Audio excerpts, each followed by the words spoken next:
cada uno de ustedes de manera muy particular nuestro saludo al Magisterio Nacional, a todos aquellos que en el día de hoy nos vienen siguiendo en esta transmisión y también a quienes por una u otra razón nos estarán viendo posterior, ¿no? Ya que la grabación queda en esta plataforma. Asimismo, quiero saludar a las regiones Puno, Huancavelica, Purímac, que en estos momentos en pleno nos vienen observando y atentos a la disertación que vamos a dar, porque justamente el criterio principal de este panel es que el maestro pueda tener la información de primera mano, de primera fuente, y por supuesto aquella que va de la mano con la verdad, aquella que va de la mano justamente con lo que tiene de sustento en la práctica cotidiana y también de sustento con la opinión de organismos que supervisan a la derrama, por ejemplo, como es la Superintendencia de Banco y Seguro. Quiero también aprovechar en este momento, a nombre del directorio, a nombre del Consejo de Vigilancia, de la Gerencia General, de la Gerencia Administrativa y Financiera y de todos los trabajadores de la derrama magisterial, hacer llegar nuestras más sentidas condolencias a las familias del país y el mundo que vienen perdiendo a sus integrantes por culpa, lamentablemente, del COVID-19. A razón de ello, quiero empezar, en todo caso, nuestra participación desde cómo y cuándo se funda la derrama magisterial y quiénes. La derrama magisterial es una creación de los trabajadores. Recuérdese que en el año 65, el Congreso de aquel entonces opinó que ellos como Congreso no podían crear una entidad previsional a pesar que había la iniciativa. Y eso es el primer antecedente que deben tomar en cuenta seguramente los congresistas hoy, porque el Congreso no puede legislar sobre temas en particular, por ejemplo, como esta, y además la creación se genera justamente a través de un decreto supremo por esta característica. Creada la derrama magisterial el 10 de diciembre del año 1965, y empieza sus funciones el 1 de marzo del año 1966, ¿no? A petición de los trabajadores, es una entidad netamente privada, con autonomía administrativa, económica y financiera. Y eso es muy importante que el magisterio y la población puedan entender, ¿no? Siendo una empresa privada, sobre lo privado el Estado no puede legislar. Ya en la parte legal estarán haciendo la explicación correspondiente y yo me remito solamente a la generalidad. La derrama magisterial tiene una conducción muy particular, siendo además una empresa muy sui generis. La derrama magisterial, su directorio está compuesto por tres instituciones: el mismo Ministerio de Educación, el SUTEP como gremio de los maestros de la educación básica y también el CIDEPS, que es el gremio de los maestros de la educación superior no universitaria. Hablamos de los tecnológicos, pedagógicos, escuelas de formación artística. Del mismo modo, en su composición en el Consejo de Vigilancia está representantes del SUTEP y también del Ministerio de Educación. Dos gremios que tienen como condición básica, fundamental, de ser reconocidos como tales a través del ROS correspondiente y con los registros en el Ministerio de Trabajo. Es por eso que hacemos la precisión. Son gremios que tienen que tener el reconocimiento, el SUTEP y el CIDES lo tienen, y además gozan, ¿no?, del prestigio y las luchas que han caracterizado en beneficio del magisterio y su bienestar. La derrama magisterial no es una ONP, la derrama magisterial no es una AFP, no es financiera, no es banco, no es caja. La derrama magisterial es una institución previsional de los maestros del país, institución previsional que vela por darle una mejor calidad de vida al maestro y a su familia. 260,000 maestros afiliados y por supuesto también los familiares de estos 260,000 maestros.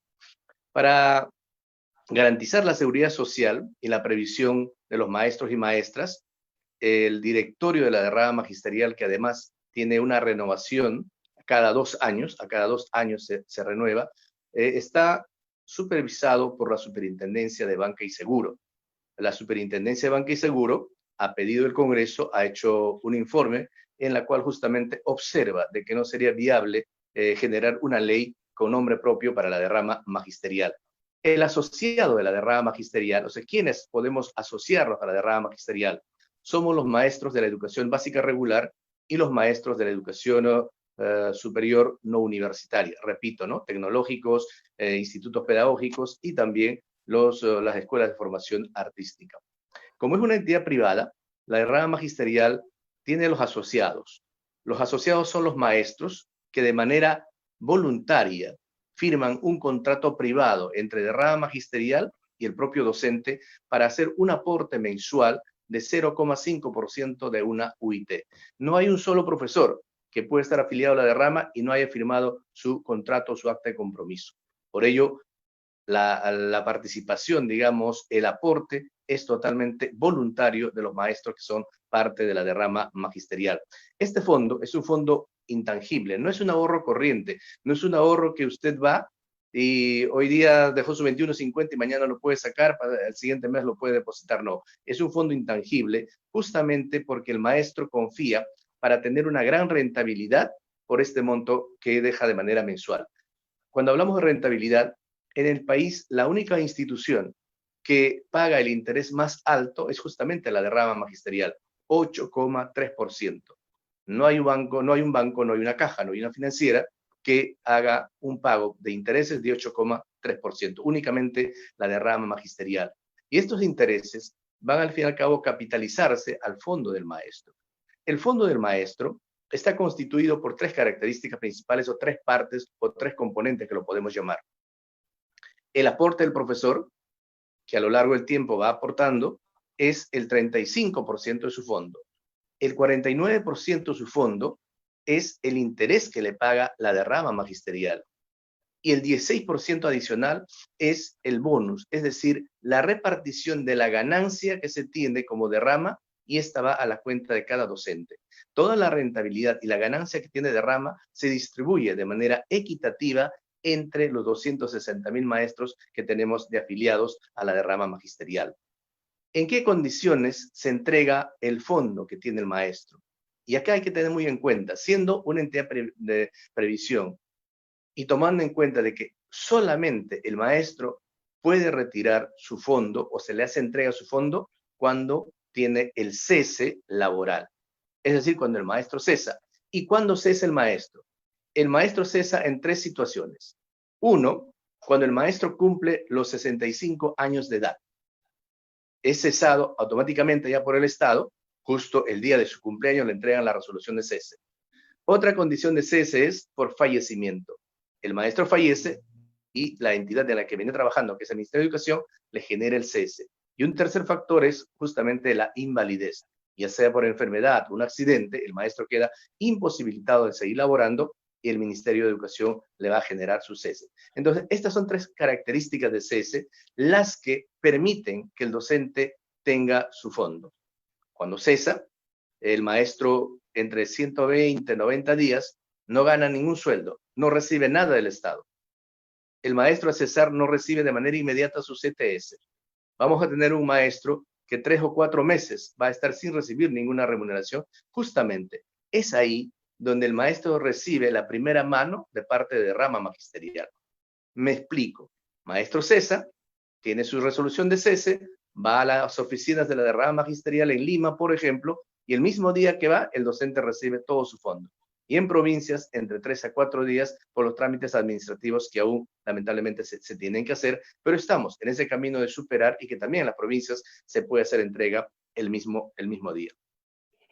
El fondo de retiro en esas condiciones, cuando el maestro cesa, por fallecimiento se le hace entrega al familiar directo del docente o cuando el docente ha dejado un beneficiario.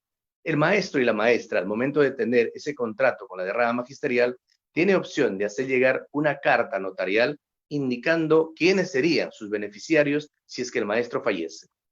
Si no ha dejado beneficiario, la derrama magisterial busca el mecanismo para poder hacer el contacto con sus familiares y ahí determinar, ¿no?, quién es el familiar en primer orden que pueda, en todo caso, retirar este fondo del maestro.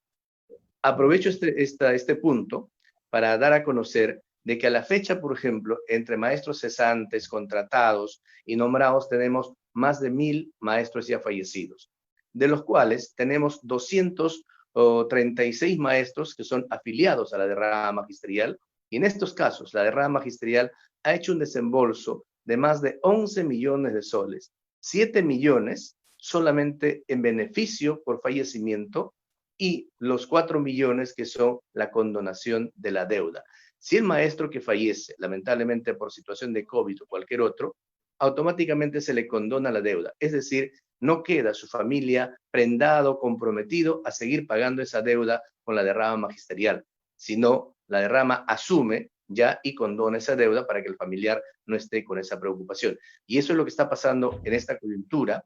Le podemos contar un caso muy particular, por ejemplo, de que maestros que han aportado 1 año, 2 años, lamentablemente han fallecido, además tienen un crédito y el familiar recibe este beneficio por fallecimiento. Y la particularidad es de que, por ejemplo, el Ministerio de Educación, si fallece un docente y su familiar, por ejemplo, no trabaja en ningún sector del Estado, no recibe ningún beneficio. Pero en este caso, la derrama magisterial, más allá de que si trabaja o no trabaja su familiar directo o el beneficiario que él ha designado, se le hace entrega de su fondo. En el caso de invalidez, se entrega automáticamente al docente el 4 UIT. A la fecha sería 17.200. Muchos maestros, cuando quedan en una situación de invalidez, el Estado no le reconoce nada. Salud, ningún sistema le reconoce por la invalidez. Y si el maestro no ha acumulado los aportes correspondientes para poder ser beneficiario de una pensión, mucho peor. Pero la derrama magisterial sí, sin tomar en cuenta igual cuántos años de aporte tiene, meses o años, le va a hacer entrega de 17.200 si fuera en este año 2021, porque esto está en función a la UIT. ¿En qué condiciones y cuáles son las actividades que nosotros como derrama magisterial desarrollamos para darle esa rentabilidad alta que requiere el maestro y su capitalización? Lo importante también es de que estos fondos se capitalizan y al capitalizarse te permiten generar un ingreso y un interés mayor.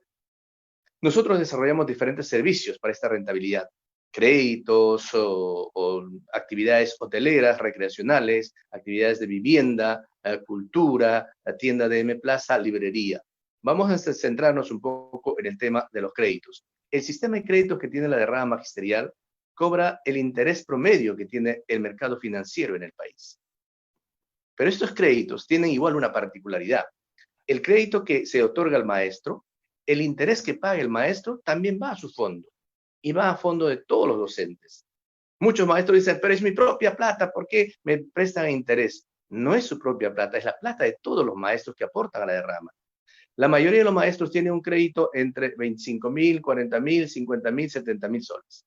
Y su fondo está entre 8, 9, 10 o en el caso de maestros con 30 años, 16, 17.000 soles.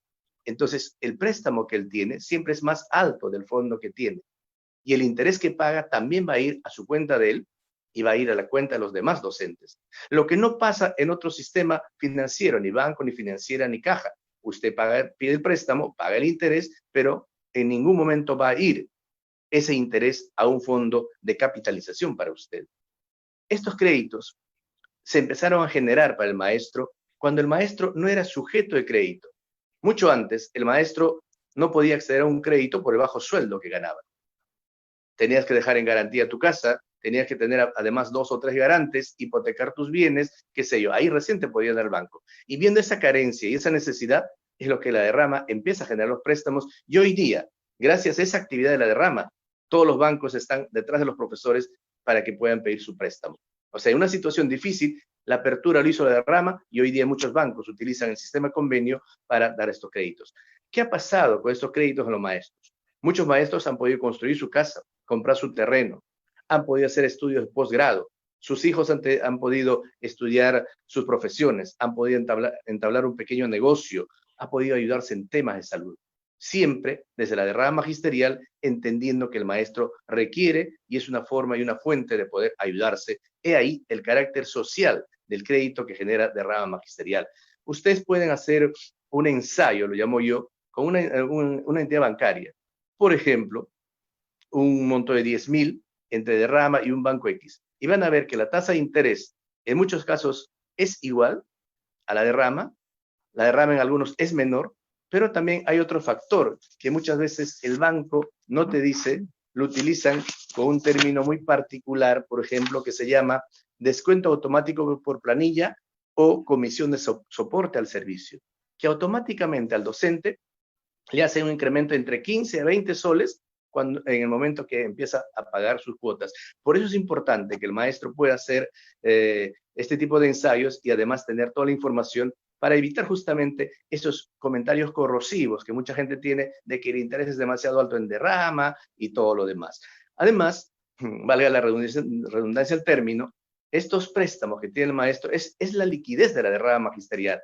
La mayoría del fondo que tiene derrama está justamente en los maestros a través de los préstamos. 70% del patrimonio que tiene la derrama lo tienen los propios maestros.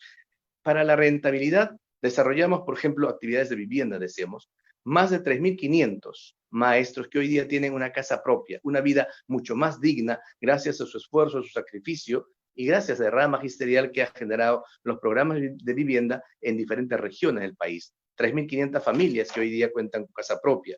Tenemos los centros recreacionales, tenemos los hoteles de la derrama magisterial, que son hoteles de primera calidad, donde la diferencia para el maestro es abismal, porque va a pagar 80% menos de lo que paga cualquier otra persona que pueda alojarse en esos hoteles. Solo por cuestiones de ejemplo. Si para el turista el costo es 100 soles, el maestro va a pagar solamente 20 soles. Tiene la misma atención, tiene las mismas comodidades y es una forma, antes de la pandemia, por ejemplo, donde muchos maestros ya en el transcurso de hacer su turismo interno han podido disfrutar de estos servicios. Hay un servicio de cultura que es la premiación a los maestros que hacemos de manera anual con el premio Horacio Ceballos Gámez, con la medalla de honor Encinas, estimulando el trabajo, la creatividad, la innovación, la buena práctica que tiene el docente y por supuesto también a quienes no son docentes, pero que aportan a la cultura, a la ciencia, a la investigación, a la pedagogía. Tenemos en algunos lugares del país el bazar, la tienda DM, donde el maestro, con solo presentar su DNI, ya tiene el descuento automático, igual que en la librería Crisol, que es la librería de la derrama magisterial, donde el maestro tiene un descuento del 20%. A lo largo de los últimos 10 años, se ha hecho entrega de 590 millones de soles por el concepto de retiro a los maestros. 60